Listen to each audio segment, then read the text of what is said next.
Shalom mpenzi mtazamaji wangu. Leo hii ningependa nizungumze na wewe katika somo lingine kutoka katika kitabu kile cha Warumi sura 8 mstari ule wa 37.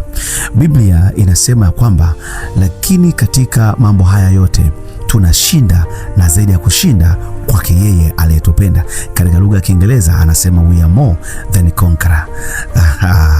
Yani sisi ni washindi zaidi ya washindi. Na natamani nikuambia kwamba maisha yetu Mungu ametuweka katika ametutengeneza katika hali ya vita, na tunapoishi kila siku itapo leo ni vita, tunapofanya kazi ni vita, tunapopanda vyeo ni vita, ukitajirika unakutana na vita. Maisha mwanadamu hawezi kuepushana na vita. Katika vita kuna matokeo mawili, kuna kushindwa na kuna kushinda.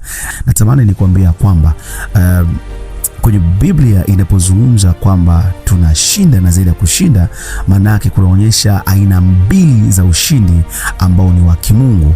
Natamani nikwambie ushindi wa kwanza wa kimungu ukoje, kwa sababu kwenye Biblia imezungumza kabisa kwamba tunashinda na zaidi ya kushinda. Kwa hiyo kuna aina mbili za ushindi. Ushindi wa kwanza kuna kushinda, na ushindi wa pili kuna zaidi ya kushinda. Natamani nizungumze katika ushindi wa kwanza. Tunaposema kushinda maana yake nini? Maana yake ni mtu ambaye anapata ushindi lakini kwa kutumia nguvu alizonazo, katika uwezo alionao, katika wingi wa vitu uliomzunguka, katika wingi wa watu waliomzunguka. Kwa hiyo hapa mtu akishinda, anashinda katika uwezo wa nguvu zake au uwezo wa vile vitu ambavyo Mungu amempa yeye aweze kushinda. Huu ni ushindi wa kwanza wa kimungu. Lakini ushindi wa pili wa kimungu ni zaidi ya ushindi, ambao Kiingereza wanasema more than conqueror. Huu ni ushindi ambao mwanadamu hatumii nguvu yake hata kidogo. Hapa ni Mungu anahusika kwa asilimia zote. Mwanadamu hatumii hata alicho nacho, ila ni Mungu mwenyewe ndiye ambaye anakushindia katika yote.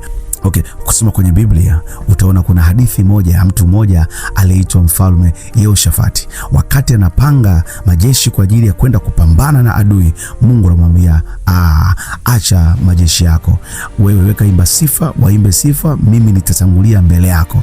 Na Yehoshafati akaishinda ile vita.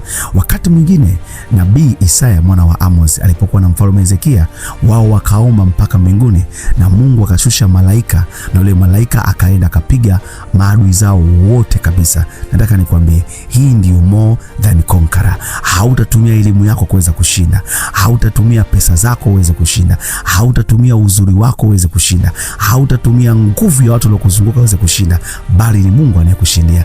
Na mimi natamani sana ushindi huu uje kwenye maisha yako. You are more than conqueror. Wewe ni zaidi ya mshindi katika Yesu Kristo aliyekupenda. Shalom. Mungu akubariki.